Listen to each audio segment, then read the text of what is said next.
আসসালামু আলাইকুম রহমতুল্লাহি ওয়া বারাকাতুহু। আমি মাহমুদুল হাসান, বালাত ফুডের পক্ষ থেকে সবাইকে জানাচ্ছি আন্তরিক শুভেচ্ছা ও অভিনন্দন। এখন আছি রাজশাহীতে, শীতের সকাল, কনকনে শীত, রোদটা উঠেছে চমৎকার।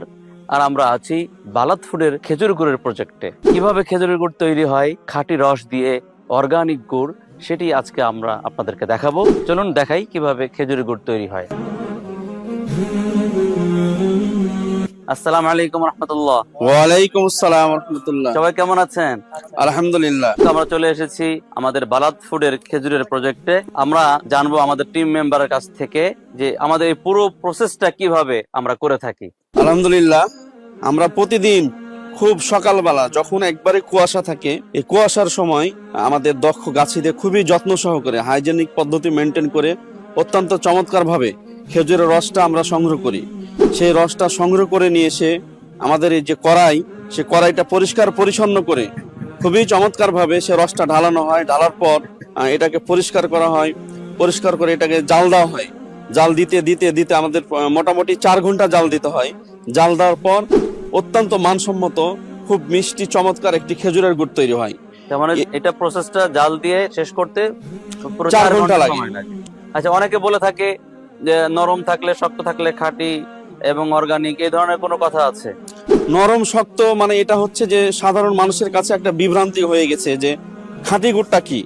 আসলে নরম শক্ত বলে কোনো খাঁটি গুড় না। যদি তাকে একটু করা হয় তাহলে গুড়টা একটু শক্ত হয়, আবার যদি কখনো তাকে একটু নরম হয় তাহলে গুড়টা একটু নরম হয়। তো সেক্ষেত্রে নরম শক্তর সাথে অর্গানিকের কোনো সম্পর্ক অর্গানিকের নেই? কোনো সম্পর্ক নেই। আচ্ছা, চমৎকার বলেছেন। দর্শকদের জন্য বুঝতে এটা সুবিধা হবে। বালাত ফুডের কয়েকটি প্রজেক্ট চলছে এই খেজুরের গুড়ের।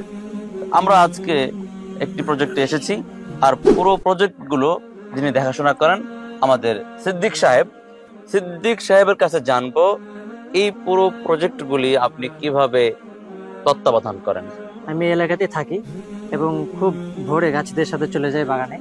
একদম রস সংগ্রহ করা থেকে শুরু করে একদম জাল দেওয়া থেকে শুরু করে একদম শেষ পর্যন্ত সব আমি তত্ত্বাবধান করি। প্যাকেট হওয়া পর্যন্ত আপনি তত্ত্বাবধান করেন? জি। আচ্ছা, মাশাআল্লাহ। এবং এই তত্ত্বাবধান করে একদম চমৎকার অর্গানিক গুড়গুলো আপনাদের দ্বার প্রান্তে পৌঁছে দেওয়ার চেষ্টা করে বালাত ফুড।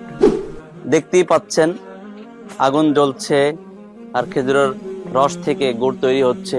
কত কষ্ট করে আমাদের এই টিম মেম্বার এবং গাছি ভাইরা রস থেকে খেজুরের গুড় জাল দিয়ে দিয়ে দিয়ে দিয়ে চমৎকার একটি খেজুরের গুড় তৈরি করে থাকেন। বিশেষ করে যারা শহরে থাকেন তারা তো একদম রেডিমেড গুড় পেয়ে যান, কিন্তু এটার পিছনে কত মেহনত এবং কত কষ্ট যে করতে হয় আমাদের কৃষক ভাইদেরকে, এটা কিন্তু অনেক বোঝার বিষয় আছে। আর এটারই কিছুটা নমুনা দেখতে পাচ্ছেন যে কত কষ্ট হয়। সেই সকালে উঠতে হয় এবং রস সংগ্রহ করতে হয়, গাছ থেকে ছাকতে হয়, এটাকে প্রসেস করে জাল দিতে হয়, চুলাতে আগুন ধরাতে হয় এবং 4-5 ঘন্টা চুলার পাশে থাকতে হয়। এবং দেখতেই পাচ্ছেন ধাপে ধাপে ধাপে ধাপে এই ফেনাগুলোকে উঠিয়ে উঠিয়ে ছাকতে হয়, যাতে করে খাঁটি অর্গানিক গুড় তৈরি হতে কোনো সমস্যা না হয়। আমাদের কালেক্টকৃত একদম কাঁচা খেজুরের রস একদম সুমিষ্ট, যেটা দিয়ে আমরা এই খেজুরের গুড় বানিয়ে থাকি। এর রসটা খেয়ে দেখেন কেমন হয়েছে। বিসমিল্লাহির রহমানির রহিম। আলহামদুলিল্লাহ, ইয়া মারহাবা। অনেক চমৎকার ঘ্রাণ এবং সুমিষ্ট। দর্শক, যেই কাঁচা রসটা আমরা ডাইরেক্ট খেয়ে থাকি টিম মেম্বারদের মাধ্যমে কালেক্ট করে, সেই কাঁচা রস দিয়েই কিন্তু গুড় তৈরি হয়। বিষয়টি এমন না যে এখানে অন্য কিছু মিক্সড হয়। আর আপনাদেরকে বলেছি, এটার প্রমাণ হচ্ছে এটাই যে আমরা এই কাঁচা রসটি সরাসরি নিজেরাই খেয়ে থাকি, আর সেই রস দিয়েই আপনাদের জন্য গুড় তৈরি হয়।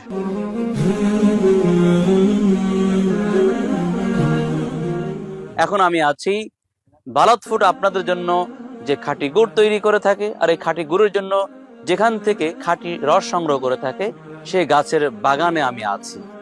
আপনারা দেখতে পাচ্ছেন এই বাগান থেকে আমরা আপনাদের জন্য খাঁটি রস সংগ্রহ করে খাঁটি গুড় তৈরি করি। অনেকেই বলেন জিরান রসের গুড় অনেক ভালো হয়, কোয়ালিটিফুল হয়, কিন্তু আমরা জানি না জিরান রস মানেটা কি। আজকে জানবো আমাদের সিদ্দিক সাহেবের কাছ থেকে জিরান রস মানে কি? সিদ্দিক সাহেব আপনি বলেন তো জিরান রস সম্পর্কে। আসলে আমরা এই যে গাছ থেকে যে প্রতিদিন মানে নিয়মিত যে রস সংগ্রহ করি, 3-4 দিন রস সংগ্রহ করার পরে আমরা গাছটাকে রেস্ট দিই।